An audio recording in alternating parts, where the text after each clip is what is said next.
Hello there, Romans here and welcome to my next music review. Today it's going to be Steven Wilson, To the Bone.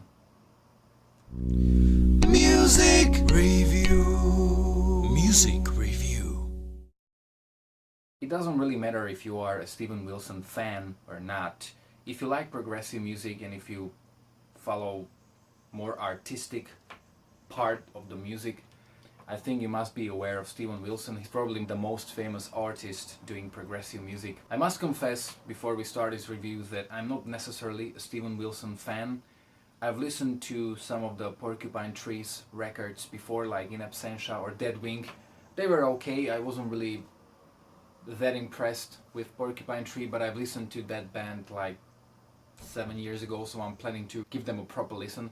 I've listened to Blackfield. Steven Wilson is, I think, one of those artists who really sort of suffers or benefits from overproduction. He just has so many bands and so many projects. It's kind of difficult to keep track of all the records that he ever made.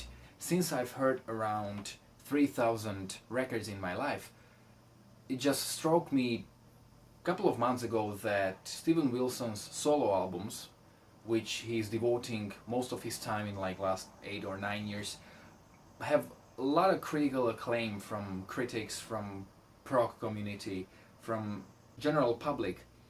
And I was kind of surprised by why I have never listened to them before.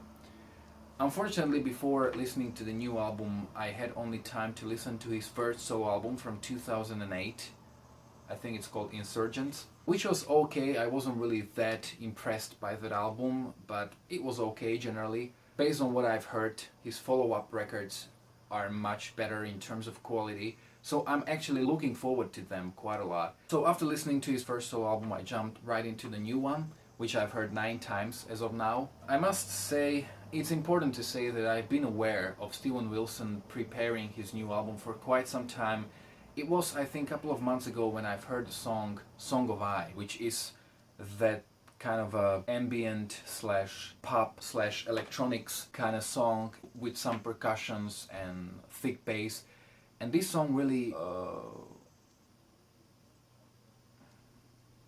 I think that it's a song that sounds very up to date. It really reflects the combination of pop and electronics music in like last 2 or 3 years perfectly. I'm gonna get to that again.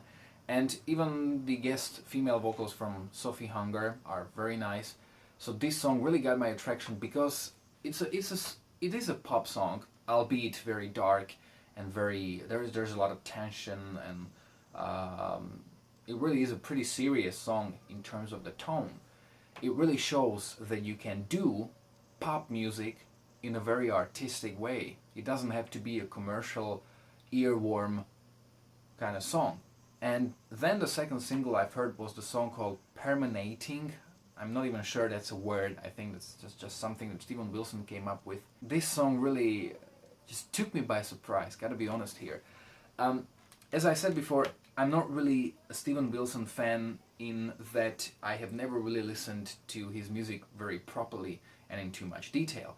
But as I said at the beginning, even if you are not a Steven Wilson fan, you are aware of what kind of music he does, of the legendary status that he has, and sort of what you can expect from him. And apart from this, he's also quite famous for being this kind of a grumpy artist. His facial expression is usually like this. And there are a lot of memes on the internet. And when I watched that video, you know, it's a very uplifting, upbeat pop song that's very catchy. And he's smiling in a video, and you know, it was so funny reading the comments like, okay, he finally got laid and stuff like that, or he's ruining my depression. Of course, these comments are not to be taken seriously, but his music, and even his first solo album that I was listening to, is just, there's this huge melancholy. You just want to kill yourself when listening to his music. Of course, I'm exaggerating, but it's very, very melancholic. And this song is anything but.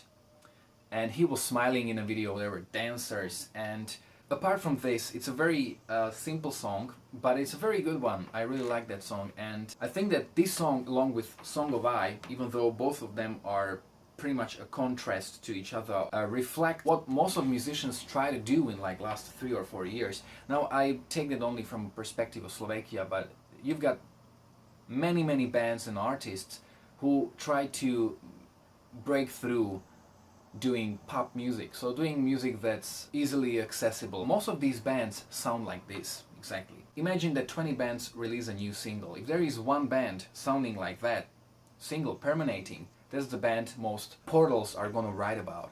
And another thing that really got my attention was that I always say that there are two types of audience that are most conservative. First of all, of course, the metalheads, who are just very narrow-minded, and every time a band gets just a little bit experimental and less metal, they are able to abandon that band. And then you have prog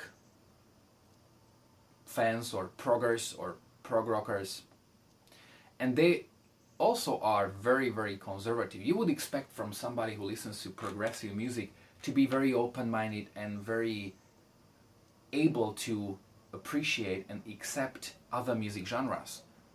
But usually it's not the case. I think that the best example is when you look at the bands like Rush, Genesis, Yes.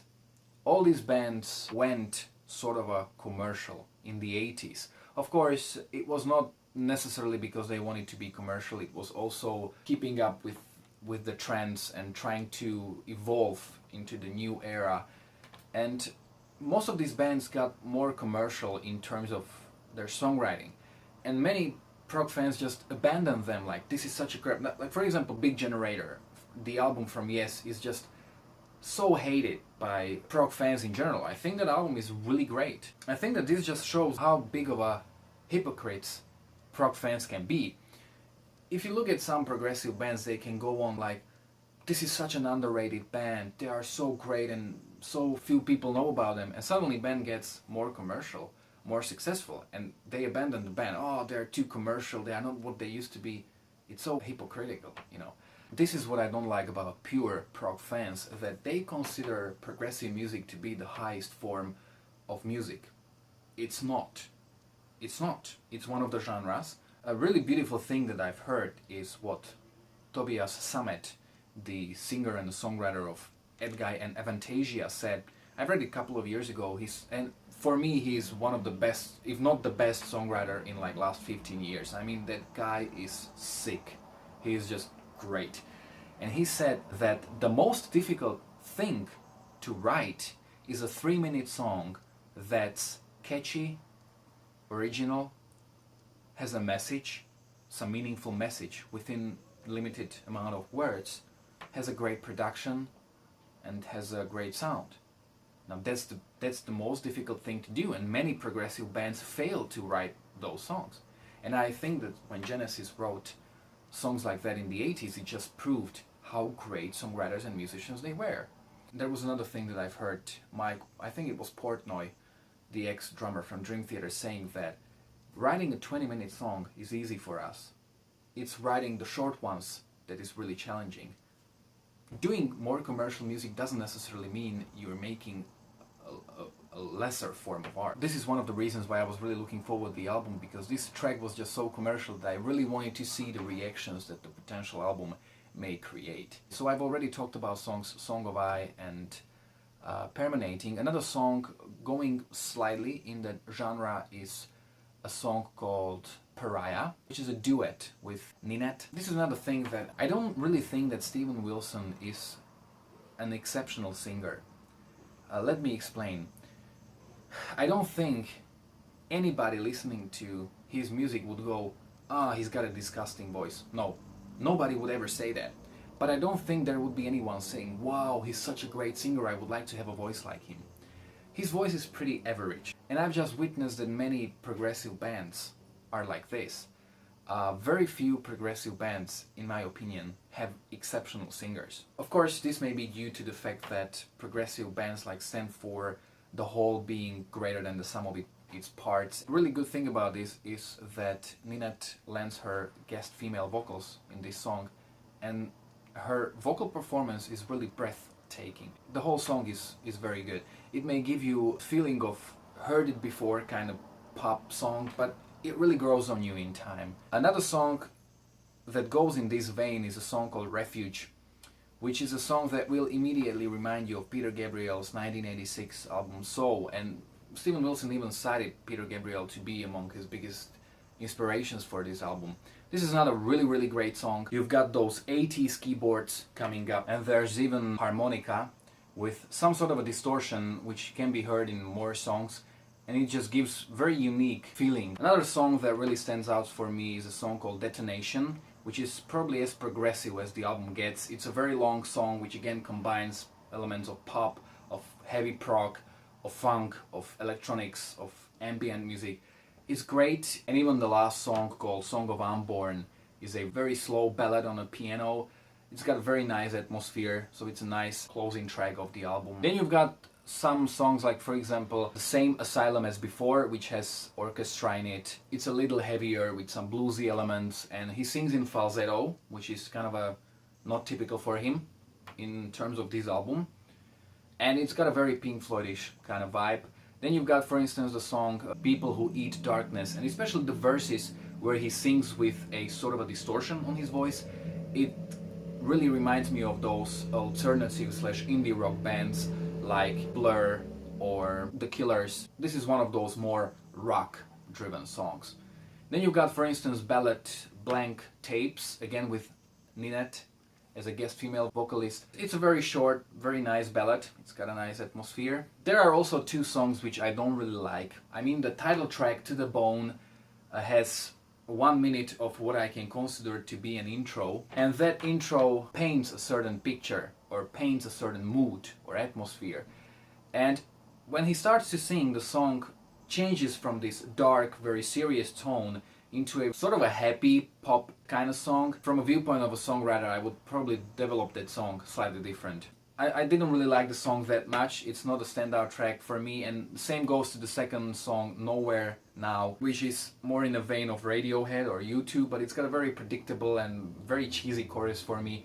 So the first two tracks kind of don't work for me, but the rest of the album is really pretty awesome. So when it comes to arrangements and production, this album sounds as great, obviously, as it can get. You've got a lot of details, a lot of things to discover every time you get back to this record. So this album will surely reward you with repeated listenings, and this is what I like. A big production can make even an average song to be more attractive, sonic-wise. Something that I've been talking about in my Imagine Dragons Evolve review. There is a lot of things happening, so I think the arrangements and the production, all the electronics, ambience and all that stuff, it's just beautiful. It really sounds great. When it comes to lyricism, Steven Wilson describes some really serious issues on this record, like themes of isolation, of not being able to fit within modern age, social criticism, our dependence on technology. Some songs lyrically are nice. For example, the song Pariah is the one song that struck a chord with me. As I write lyrics as well, I think that I try to be more visual and maybe more provocative when I write lyrics. So I think that apart from seriousness of the lyrics, they just sometimes, and this is the problem that I have with many bands, maybe because I'm not a natural speaker, is that many times the lyrics seem too ambiguous for me. Like, sometimes I'm not sure what the artist meant by that. And I think that I have similar problems with some of the lyrics on the album, that they simply were not effective enough for me.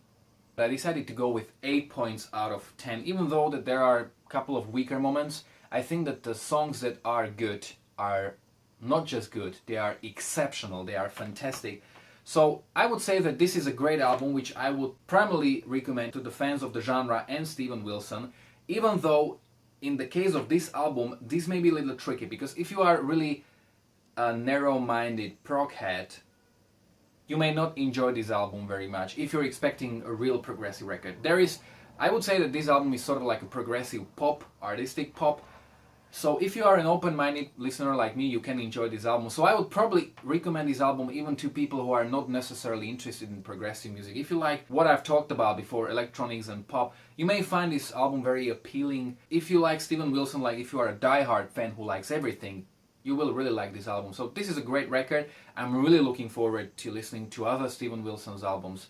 So That's it. One more thing to mention is that actually one of the guitar players on the album, most of the guitars were recorded by Steven Wilson, but there was also a guitar player from Slovakia called David Kolar. So that's kind of cool. I forgot to say that to the bone in Slovak means na kosť.